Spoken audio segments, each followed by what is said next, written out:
This is the worst video I've ever had to make. So, basically, my entire 60-gallon fish tank got ick. Start from the beginning. So basically, I think you guys might have remembered. Oh no, I never made a video about this. I'm so sorry, guys.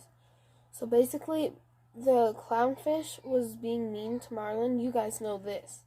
So we put him in the sump, but basically Marlin got really compromised. He get ick very easily, and he got ick because of how stressed he was. So basically he died, and then I think the ick just grew off of him. And so the whole tank got ick. And so basically when we got Marlin had ick, we asked the fish store guys that we were going to, like, what we should do, what we should treat it and stuff, and they were like, no, if he's just stressed, he's probably just has like this type of ick that's harmless and he's gonna be fine. And so he said he wasn't gonna give us any treatment and put all that chemicals in our tank. And so we were like, okay, and we listened to him. And I didn't do anything, and then Marlin died, and then the whole tank wiped out with it, and they're like 2 hours away, so we couldn't just drive there when I found out that all of them had ick. But we did have, from when Marlin, API Super Ick Cure, and so we put that, well, since it's not reef safe, we had to move all of the snails, the starfish, and the shrimp out of that tank and put it upstairs, and the sea urchin and everything, and they can't get ick, and I guess we just weren't thinking about it because we were thinking we have to treat this. So basically when I put them up there, it brought ick up there. Well, we didn't know this yet, and so then I treated it, the 60-gallon. I treated it, and then the next morning, the flame angel fish, just the flame angel, was dead in the morning. And the lemon peel was really close to being dead, and so was the trigger fish. And so basically, and so was Mocha Storm clownfish. And so basically, the Mocha Storm clownfish died because we were going for Thanksgiving. You guys might have saw that video. We were going away for Thanksgiving. So, basically, the Mocha Storm died before we left. Clownfish, so I scooped him out, and I scooped the flame angel fish out.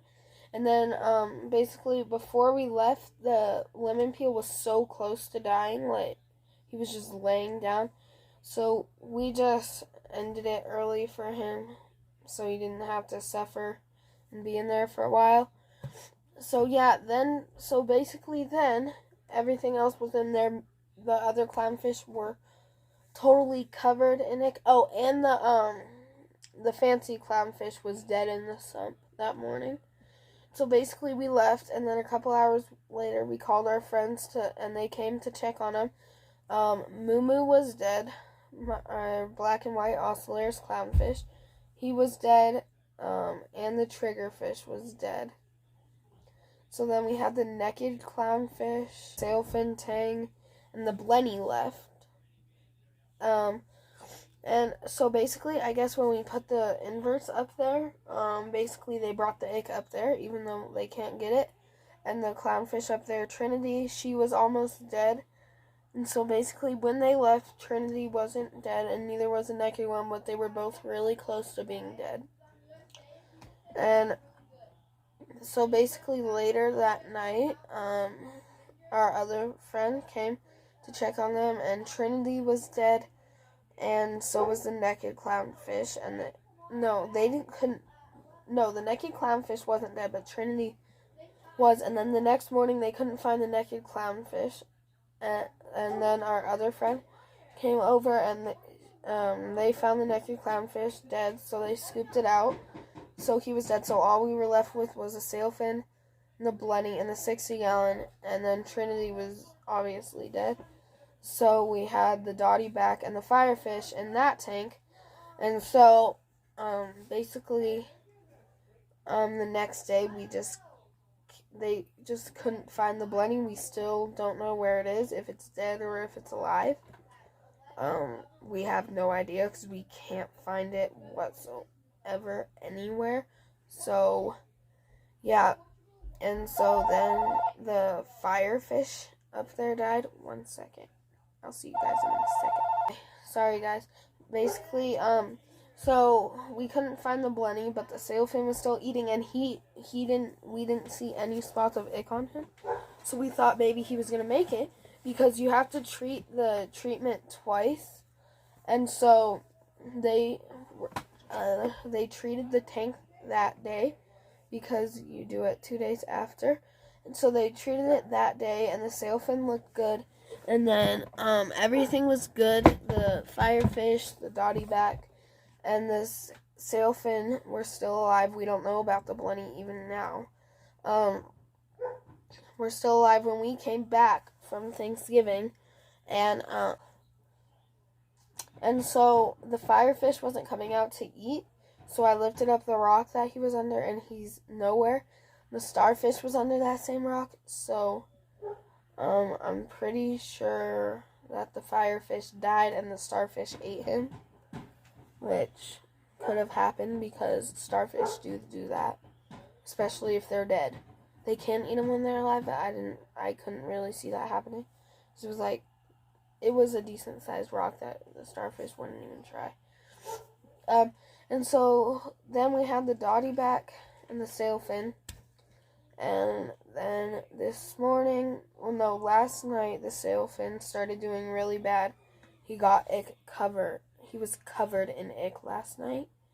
So basically I woke up this morning and he was just stuck on where the vents go down, where the water goes down in the vents. You know what I'm trying to say? These are the holes and the water goes in it. He was stuck to the side of that like that, just sitting there, breathing really hard. And so I was like, okay, he's gonna die. And so then a couple minutes later, he fell off of that and died. So I scooped him out, and so as of our knowledge, there are no fish alive in the 60-gallon. We still have no idea where the blenny is, if he's alive or if he's dead. So basically we have no fish in there, and we still have the dotty back. He's doing good. So this whole thing is a mess. I really wish it didn't happen. Those fish guys didn't tell us not to treat it. This whole thing could have been avoided. We have the dotty back, and that's it for fish. So I know this was a sad video. I'm hoping to bring it up a little bit in the next video. Positive, but that's what happened. So if you wanted to know, we have no fish in the 60-gallon. As of that, we know that are alive. We have one fish in the 5-gallon. What is that? There's a bird out the window. Anyway, so yeah, that's it. This was a whole disaster. We're going to let the 60-gallon and the 5-gallon sit for 90 days with not adding anything new in. So that hopefully the ick will starve to death, except for the 5-gallon has a fish, so that doesn't really do anything. It'll just feed off of him. So I don't know what to do with the 5-gallon yet. But for the 60-gallon, we're just letting it sit for 90 days with no fish, because the lifespan of ick is 84 days. So basically we're going to starve to death the ick, so that this whole thing is over and done with. So yeah, so there will probably be no saltwater videos until March, when we could add fish. And I know this channel is called Saltwater 101, but things happen. Anyway, see you guys next time. Goodbye.